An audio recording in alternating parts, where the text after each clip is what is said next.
विद्यार्थियों, आज के वीडियो में एक बार फिर आपका स्वागत है। आज अपन पाचन तंत्र पढ़ रहे थे।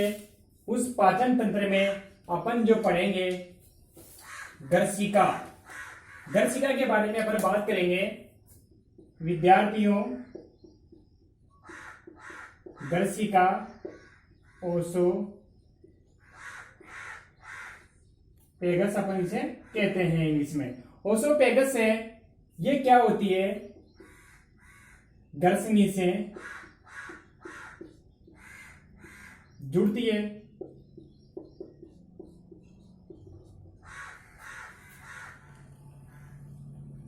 गर्सनी से जुड़ती है, वहां से प्रारंभ होकर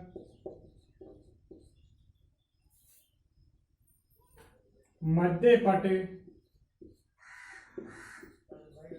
से आगे उदर गुहा तक होती है। इसकी लंबाई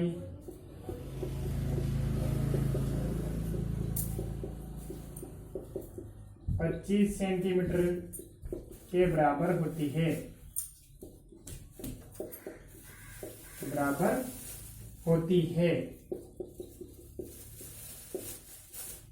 साथ में यानी अपने गले वाले भाग से वहां वक्ष से होती हुई मध्य पट तक जाती है। मध्य पट को अपन कहते हैं डायफ्राम, इंग्लिश में अपन बोले तो डायफ्राम, वहां तक जाती है। डायफ्राम क्या करता है? हमारे शरीर को वक्ष व उदर में डिवाइड करता है या बांटता है। उससे आगे ये उदर गुहा में प्रवेश करती है। तो कुल लंबाई होती है इसकी 25 सेंटीमीटर के करीब ये होती है। इसी के साथ साथ जहां से ये जुड़ती है, जहां ये गर्सनी वह जुड़ती है गर्सनी से, वहां पर जो ट्रेकिया बोलते हैं अपन, श्वास नली क्या होती है? श्वास नली होती है। अब सुनिए, जैसे अपन ने बात की थी कि ये अपने पास ये गर्सिका है, यहां से यहां इस प्रकार, तो इसे अपन कहते हैं गर्सिका या ग्रास नली, इसे अपन कहते हैं ट्रेकिया या श्वास नली। अब यहां से जब भोजन गर्सिका से यहां भी जा सकता है, यहां भी जा सकता है, इसलिए इस स्थान पर एक प्रकार का प्लेपनुमा मासल, प्लेपनुमा एक अंग पाया जाता है, जिसे घाटी ढक्कन या घाटी द्वार कहते हैं। घाटी ढक्कन या घाटी द्वार कहते हैं। ये भोजन को श्वास नलिका में जाने से रोकता है। ये भोजन को श्वास नलिका में जाने से रोकता है। तो ये चीज भी आप नोट कर लेना, जहां ये गर्सनी से और ये प्रवेश करती है तो ये भोजन को श्वास नलिका में जाने से रोकता है। कभी कभी अपना भोजन जब श्वास नलिका में चला जाता है तो अपन को ऐसा भोजन करते समय इसे कहा जाता है कि भोजन करते समय आपस में बातें नहीं करनी चाहिए और भोजन एक शांत पूर्वक बैठकर आपको करना चाहिए। इसके बाद में विद्यार्थी अपन आगे की ओर देखते हैं। श्वास नलिका के द्वारा, देखिए एक बात और सुन लीजिए, जो गर्सिका की अपन बात करें, गर्सिका में भोजन लसलसा होता है। और लसलसा कहां बनता है? लार ग्रंथि द्वारा स्त्रावित टाइलिन या फिर अपन कहें लाइसोजाइम एंजाइम, जिसे एमाइलेज भी बोलते हैं, उसके द्वारा ये भोजन लसलसा हो जाता है, जिससे यहां से भोजन ये बोलस के रूप में, किसके रूप में? बोलस के रूप में आमाशय में पहुंचता है। आमाशय में पहुंचता है। इसके साथ साथ जो गर्सिका है, वह गर्सिका की श्लेष्मा होती है, यानी श्लेष्मा जो ग्रंथियां पाई जाती है, उनके द्वारा भी भोजन लसलसा हो जाता है और भोजन गले, जिसे अपन कहते हैं गर्सिका में, अटकता नहीं है। इसके साथ साथ अपन कहते हैं इसकी भित्तियों द्वारा, किसकी, ग्रसिका की भित्तियों द्वारा एक प्रकार की गति होती है जिसे कर्मा कुंचन गति कहते हैं। इस कर्मा कुंचन गति द्वारा भोजन आमाशय में पहुंचता है। कहां पहुंचता है? कर्मा कुंचन गति द्वारा भोजन आमाशय में। तो विद्यार्थियों, कर्मा कुंचन गति द्वारा भोजन आमाशय में पहुंचता है। इसके साथ साथ जो अपन गाढ़ी ढक्कन की बात की थी, इस गाढ़ी ढक्कन को अपन क्या कहते हैं? एपिग्लोटिस भी कहते हैं।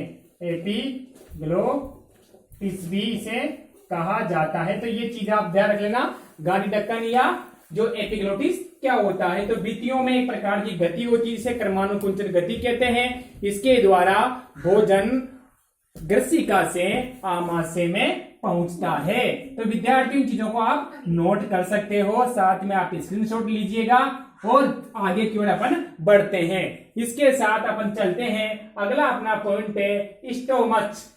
स्टोमच को अपन बोले तो आमाशय क्या है? अगला इसमें अपन देखते हैं आमाशय। आमाशय या स्टोमच, इसकी अपन यहां बात कर रहे हैं। आमाशय देखिए हमारे शरीर की किस में पाया जाता है? उदर गुहा में। कहां पाया जाता है? उदर गुहा में पाया जाता है। ये देखिए, अब अपन जो बात करें, जैसे आमाशय यहां से ये करके ये वाला भाग जो अपन बात करें, ये ऐसे आमाशय होता है। अब इसमें क्या होता है? ये जैसे दाया, इसे अपन कहते हैं ये भाग दाया हो गया, अपन साइंस में इसको दाया बोलते, इसे बाया, ये बाया हो गया। तो देखिए यहां आमाशय भी 3 भागों से मिलकर बना होता है। आमाशय जो 3 भाग होते हैं उसकी अपन बात करते हैं, कार्डिक भाग अलग होगा। इन तीनों भागों को आप देखिए, कार्डियक भाग, दूसरा है जठर भाग, और तीसरा भाग होता है जिसे अपन कहते हैं फंडिस भाग। क्या कहते हैं? फंडिस भाग अपन बोलते हैं।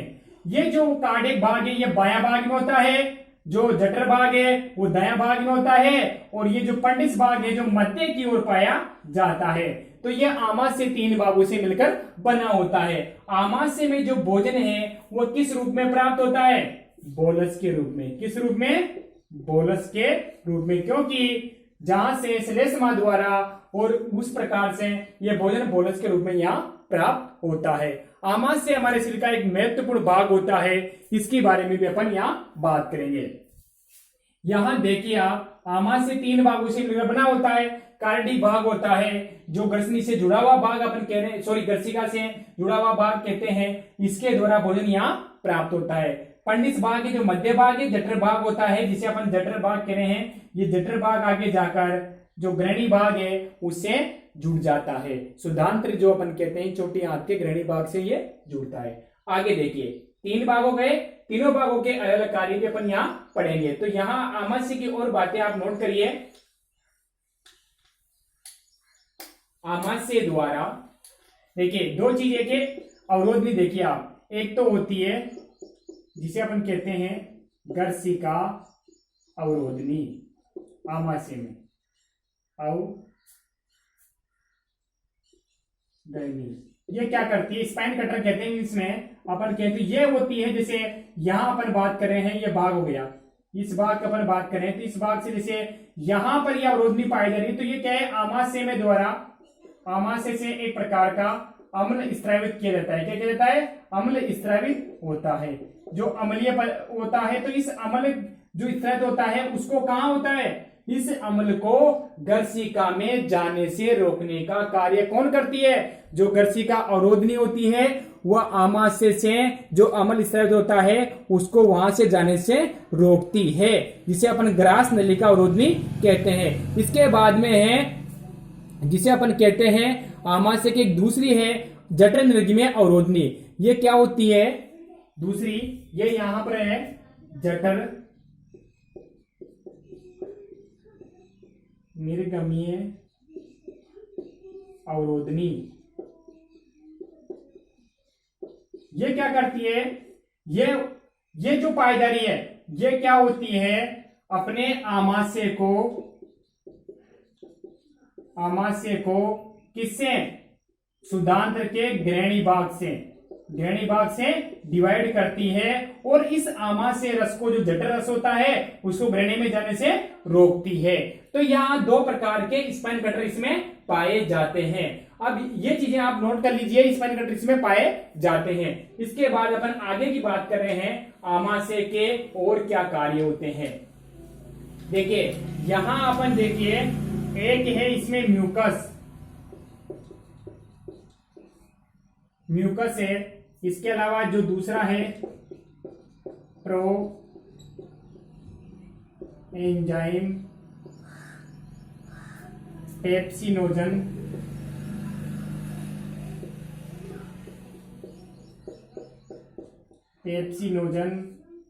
इसके अलावा तीसरा अगर अपन देखते हैं, इसके द्वारा स्रावित होता है HCl, जिसे अपन कहते हैं हाइड्रो क्लोरिक अम्ल। देखिए तो यहां ये तीन प्रकार की जो चीजें हैं वह आमाशय द्वारा स्रावित की जाती है। इसके अलावा अपन देखते हैं, अब यहां ये एंजाइम है, इसकी बात करते हैं अपन सबसे पहले। ये एक प्रकार का एंजाइम, इसे अपन कहते हैं पेप्सिन। क्या कहते हैं, पेप्सिन एंजाइम होता है। पेप्सिन एंजाइम का क्या कार्य करता है, आमाशय द्वारा, आमाशय में क्या होता है, ऑक्सीटोनिक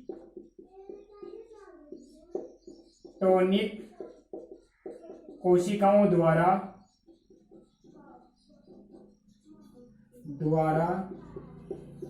स्रावित अम्ल, जिससे माध्यम कैसा होगा, अम्लीय माध्यम हो जाता है। यानी जिस ये कोशिकाएं होती है वो एक प्रकार का अम्ल स्रावित करती है, जिसे अपन हाइड्रोक्लोरिक अम्ल कहते हैं। ये अम्ल स्रावित करने के बाद में जो भोजन होता है वो कैसा होता है, अम्लीय हो जाता है। और इस अम्लीय भोजन में ही, ये अम्लीय माध्यम में ही पेप्सिन एंजाइम अपना कार्य करता है। तो ये एंजाइम क्या करता है, जैसे प्रोटीन आई है, अपन ने भोजन में क्या ग्रहण किया, प्रोटीन, उस प्रोटीन को क्या करेगा, ये किसमें तोड़ देगा, पेप्टाइड में। किसमें, पेप्टाइड में ये तोड़ देता है। कौन तोड़ रहा है, पेप्सिन। कौन तोड़ रहा है, पेप्सिन इस प्रोटीन को पेप्टाइड में तोड़ देता है। तो विद्यार्थियों यहां से एक क्वेश्चन बनता है कि प्रोटीन का सबसे पहले पाचन कहां प्रारंभ होता है। तो कहां प्रारंभ होता है प्रोटीन का सबसे पहले पाचन, आमाशय में। कहां पर, आमाशय में। और किसके रूप में, प्रोटीन को पेप्टाइड में ये तोड़ने का कार्य कौन करता है, पेप्सिन एंजाइम करता है। तो आमाशय में प्रोटीन का सबसे पहले आंशिक पाचन प्रारंभ हो जाता है। इसी प्रकार अपन ने बात की थी, कार्बोहाइड्रेट का सबसे पहले पाचन कहां होता है, मुख में, जहां लाल ग्रंथि द्वारा स्रावित एंजाइम से होता है। इसके अलावा एक और देखिए, जो बालक होते हैं शिशु, उनमें क्या होता है, एक प्रकार का और एक एंजाइम होता है, इसे कहते हैं रेनिन। क्या कहते हैं, रेनिन एंजाइम। ये एंजाइम क्या करता है, दूध में पाई जाने वाली, दूध में एक प्रकार के प्रोटीन पाई जाती है, जिसे क्या कहते हैं, केसिन कहते हैं। क्या कहते हैं, केसिन प्रोटीन अपन इसे कहते हैं। इस केसिन प्रोटीन को क्या करता है, दूध में पाई जाने वाली जो रेनिन एंजाइम है, यह दूध में पाई जाने वाली केसिन प्रोटीन को केसिनोजन में बदल देता है। केसिनोजन में बदल देता है। कौन बदलता है, रेनिन एंजाइम बदलता है। किस प्रोटीन को बदलता है, दूध में पाई जाने वाली केसिन प्रोटीन को केसिनोजन में बदल देता है। तो यह कार्य भी आमाशय द्वारा ही किया जाता है। तो इन चीजों को आप नोट करें। तो आगे अपन देखते हैं एक और चीज। अब ये अपने जो कार्य है वो कौन कर रहा है, इसके अलावा जो जठर रस अपन जिसे कहते हैं कभी कभी हमारे आमाशय द्वारा। अब देखिए HCl अम्ल है, तो आमाशय का जो पीएच मान होगा, जो अपन देखते हैं जो आमाशय का पीएच मान है वो कम होगा। क्या होगा, कम होता है। और आमाशय की जो लंबाई होती है उसे अपन देखते हैं। जैसे आमाशय है अपने पास, आमाशय की जो लंबाई कितनी है, 25 सेमी। जो कितना भोजन ग्रहण कर सकता है, 1 से लेकर 3 लीटर तक। 1 से लेकर 3 लीटर भोजन ये ग्रहण कर सकता है। कौन ग्रहण कर सकता है, आमाशय। इतना भोजन ये ग्रहण कर सकता है। इसके अलावा जो जठर रस अपन कहते हैं गैस्ट्रिक जूस, इंग्लिश में बोले तो गैस्ट्रिक जूस होता है वो कौन अपन यहाँ होता है, इसी आमाशय द्वारा इस्तेमाल किया जाता है। तो इस गैस्ट्रिक जूस को अगर अपन बात करें, इस गैस्ट्रिक जूस का जो पीएच मान होता है 1.5। तो ये कैसा होगा, अम्लीय होगा, कैसा होगा। और सबसे प्रबल अम्ल की भी अपन बात करते हैं, HCl एक सबसे प्रबल अम्ल के रूप में भी जाना जाता है। तो यहाँ अपन देखते हैं तो एक जठर रस होता है जिसे अपन गैस्ट्रिक जूस कहते हैं, इसका पीएच मान कितना होता है, 1.5 होता है। विद्यार्थियों एक बात और नोट कर लीजिए, आमाशय का जो आकार होता है, ये क्वेश्चन आता है, आमाशय का जो शेप होती है, ये आकार होता है, वो आकार कैसा होता है, अंग्रेजी वर्णमाला का जे अक्षर के समान, यानी इस प्रकार घूम रहा है ना ये यूं, तो अंग्रेजी वर्णमाला के जे अक्षर के समान होता है। ये क्वेश्चन आ सकता है। और सुन लीजिए, जब अपन आमाशय की जो बात कर रहे हैं, वह आमाशय से जो भोजन होगा, जैसे आमाशय से जो भोजन होता है वो भोजन किस रूप में जाता है, आमाशय से भोजन जो छोटी आंत है उसमें कायम के रूप में, किसके रूप में, कायम के रूप में ये प्राप्त होता है। तो बोलस, कायम, इन चीजों को आप नोट करें क्योंकि इस लेसन से 1 नंबर का क्वेश्चन भी बनता है, क्योंकि बड़ा क्वेश्चन भी इसमें से बनता ही है। तो इन चीजों को आप नोट करें, अपने लिए भी बहुत इंपॉर्टेंट है, साथ में कॉम्पिटिटिव पेपर के लिए काम में आता है। तो अपने ये आमाशय की जो बात हुई, आमाशय में अम्लीय अम्ल जो इस्तेमाल किया जाता है उसे हाइड्रोक्लोरिक अम्ल कहते हैं। जो पीएच मान है वो 1.5 होता है। इसके साथ साथ इसकी जो 1 से 3 लीटर ये भोजन को ग्रहण कर सकता है। तो कई सारी इसकी बातें हैं। तो यहाँ आमाशय के बाद अपन विद्यार्थियों अगले वीडियो के साथ मिलेंगे, छोटी आंत बड़ी आंत। इसी के साथ छोटी आंत में क्या होता है, कौन कौन से एंजाइम होते हैं और कैसे भोजन होता है। तो विद्यार्थी चीजों को आप पढ़ते रहिए, साथ में चैनल को सब्सक्राइब करें, लाइक करें, कमेंट्स करना ना भूलें। Thank you.